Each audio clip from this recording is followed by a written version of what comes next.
All right, we're about to do the second week in October on program 931. And this is a very important week because it contains the full moon, Tuesday night the 7th, the full moon on the planet Uranus. Yeah, the full moons are kind of important these days. You just went through the full moon on 15 Pisces. The one before that was the Aquarius full moon that hit your president. And the funny thing is that as soon as that full moon hit, he changed his suits and he put on a moon-colored suit. Because I knew he was a bit of a lunatic, and that's what got us into the overreaction on ISIS. But he put on a moon-colored suit, do you remember? Ha ha ha ha ha. Some notes for you. Yep, Saturday, 7 a.m. You wake up in the morning Saturday, Mercury's retrograde. You got 3 weeks of it. Well, there'll be a little more difficulty in communication, transportation. That's what Mercury does. Hermes, he carries things around. So your wallet carries things. Your car. You could lose your car keys for a little bit. Lose your wallet for a little bit. Mercury likes to hide things, huh? And if he's hidden something from you during this 3 weeks following October 4th, well, the best thing to do is to let go of it and say, oh, it doesn't make any difference. And bang, it will appear. The full moon Wednesday morning, Tuesday night, is on the planet Uranus. And, well, it's an important full moon. You don't see that very often. The world's going to see hurricanes, tornadoes, quakes, CMEs, electrical failures, huh? Interesting time coming up for you. Let's take a look at the sky mirror and see what it has to do with you and me and the world at large.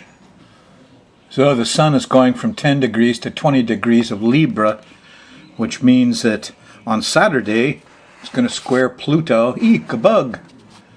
The Mercury retrograde, though, is kind of interesting because it's going retrograde at 2 Scorpio, which puts it in a trine to Neptune.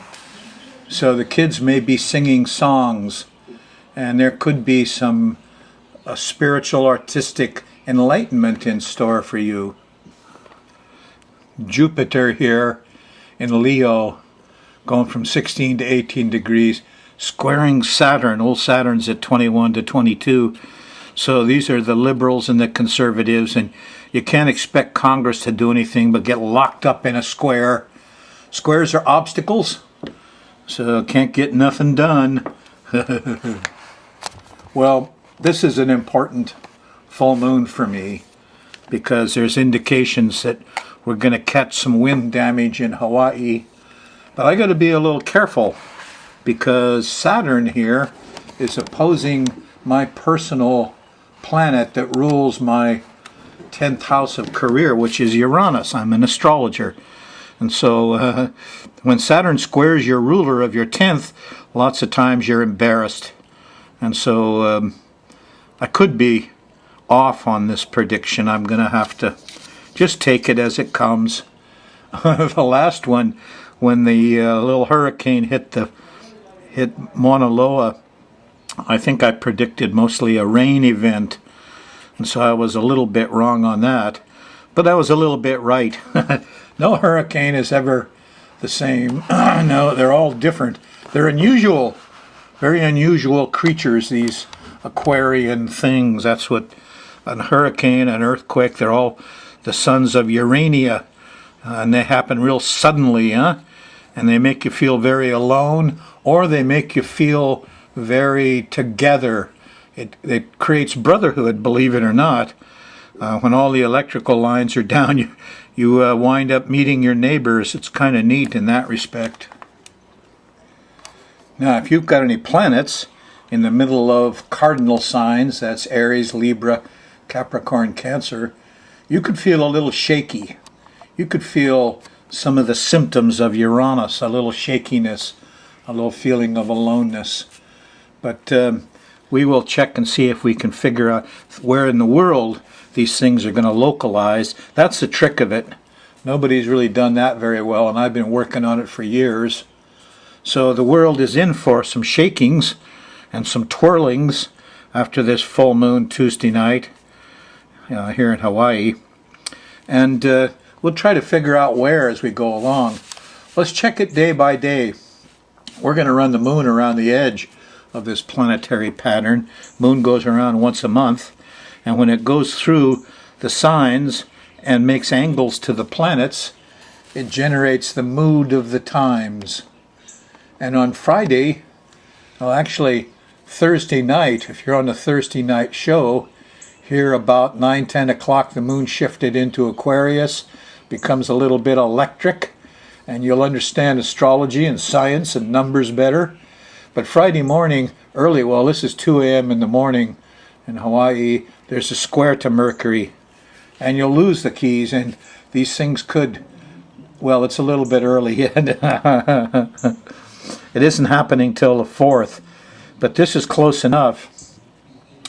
This is your last chance to sign important documents without, see, about half of the short trips and communications after the Saturday will be done twice, about half of them. If I'm going to go do something important, I'll leave the house twice. I'll pick up the phone, call somebody, hang up, let it ring once, hang up, quickly punch redial, and I've called twice, and I try to outfox Mercury a little bit. It's also, though, a good time for cleaning out your old wallet, the purse, the drawers, going back to do things that you started before during this 3-week period from Mercury. Anyway, there is some niceties here, some sweets Friday morning with a nice trine to Venus. You may want to stay in bed and lazy out a little bit. Friday morning, October 3rd. In the afternoon, there's a nice trine to the sun. You're making a plan. I'm going to get things done. Hooray! And here's a sextile to Uranus. This is about 10 o'clock Hawaiian time. And here's this electricness you'll feel Friday night. I'm an individual. I'm a rebel. And this is secular scientific thinking, not religious mind. And we're in for a month of it after this full moon. It will actually put our president back in the saddle again. Yeah. But for you'll get some great ideas Friday night. Early Saturday morning, the moon's still in Aquarius, but here's that Jupiter-Saturn square. First Jupiter, we got so much to do, so much to do. That's like 2 o'clock in the morning. And then Saturn clicks in at breakfast, at lunch. Oh no, no time, no money, and we're in gridlock again. And the politicians aren't going to get much done on Saturday, October 4th. Late Saturday night, well, this is these marks are 2 a.m. in the morning Hawaiian time here.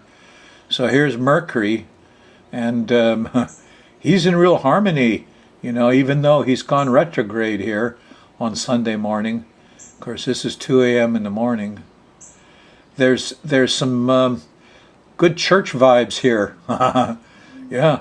Hey, when you read Jesus, and I do a lot, I love the man, and when he says heavens, substitute sky. That's what it was in the original Aramaic. Jesus was trained in astrology in Alexandria. Yes. So here's a chance to think over all that religious, artistic stuff. Go back in your religious mind. Get some faith in something again Sunday morning. If you don't go to church, go sit under a tree. Look at the birds and the butterflies. I have a thing on my wall from Emerson. They say America started and stopped thinking with Emerson. It's nature gives to every time and season some beauty of its own. Nature gives to every time and season some beauty of its own. So all you got to do is go out and be with nature. Doesn't take very much nature to do it. And there'll be some wonderful, blissful stuff there Sunday morning. Hope you enjoy it. Sunday night late, here about midnight, you're going to hit the old full moon. That full moon was in Pisces, And so it's a little bit rocky Sunday night. It accumulates all of the stuff that's happened for the prior month, huh? And Mars is there. So there's some impatience and some angriness Sunday night, Monday morning. If you sleep through it, great. You'll get up Monday morning, moon's in Pisces. Here between breakfast and lunch, there's a nice trine to Saturn. You're getting all organized. Feels a lot better, huh? On Tuesday, the moon shifts into Aries, and it becomes electric, and it becomes shaky. And you're coming to that full moon on the planet Uranus. It's very interesting here on Tuesday. Kind of complicated, too. So bear in mind now that this line is 2 a.m. in the morning, and this line's 2 a.m. in the morning. And so here you are 2 p.m. in the afternoon, and this stuff starts to kick in here about 3-4 o'clock with the square to Pluto. A little panicky feeling. Eek, a bug. Got my attention, huh? Yeah. And here's Venus, too. At the same time, there's an opposition to Venus. And you're out of the comfort zone. And what do I need to make myself comfortable? and here about, well, this is probably 9 o'clock or so, the moon goes by Uranus. And it becomes jerky and twirly. And, gee, I could be all alone here. When the power goes out, what a feeling that is, huh? Just if your cable television goes out, oh boy, what am I going to do? What, read a book? Where are the no electric lights? Anyway, you got your batteries, got your flashlights, got your lanterns. Yeah, you're going to need some of that stuff because you're not going to get a lot done. Here's the full moon on Uranus. Comes in about 10, 11 o'clock, something like that. I think by that time you realize there's something going on here. You'll get a little relief, probably 1 or 2 in the morning. There's a nice trine to Jupiter and a trine to Mars. The heroes are out. People are helping. The moon goes by the south node here. That's what this upside down horseshoe is. And there's a feeling that we all need help. Even though the heroes are out and you can see what needs to be done, you still feel like you need help Wednesday morning on October 8th. And you'll probably feel that way mostly through Wednesday. On Thursday, the moon shifts into Taurus. But there's an opposition to Mercury here. And communication and transportation is still down and out. And, you know, this is 4 a.m. in the morning Hawaiian time. This is 2 a.m. in the morning on the West Coast. And Mercury is a problem, huh? What, can't get the kids to school? Maybe they shouldn't be in school today. There is a nice trine to Neptune, or a sextile. So this is 60 degrees, and you could get some music in your life, you know, and a little faith is very helpful about this time on Thursday. There's decisive investigations Thursday night with the trine to Pluto, and so something's happening here, something's getting done on Thursday. On Friday, the 10th of October, the moon's still in Taurus, and well, we're in gridlock again. Here's a square to Jupiter first. We're doing too much. We can't do so much. Got to slow down. And then comes Saturn, the opposition to Saturn.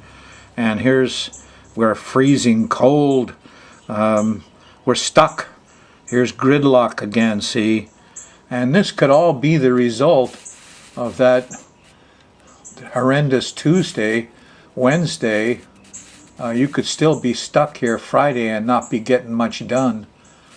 On Saturday, the 11th of October, the moon shifts into Gemini. There's a square to Neptune that's still confusing, and we're not sure what's going on here.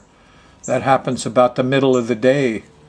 So, you know, if you lose something on Saturday, it's probably due to the water, the liquids. On Sunday, we're finally getting a handle on something. Here's a sextile to Uranus, and I guess your electricity got plugged in, or your TV anyway. And here's your back in the comfort zone. Here's a trine to Venus, and here's a nice trine to the Sun in the afternoon and evening.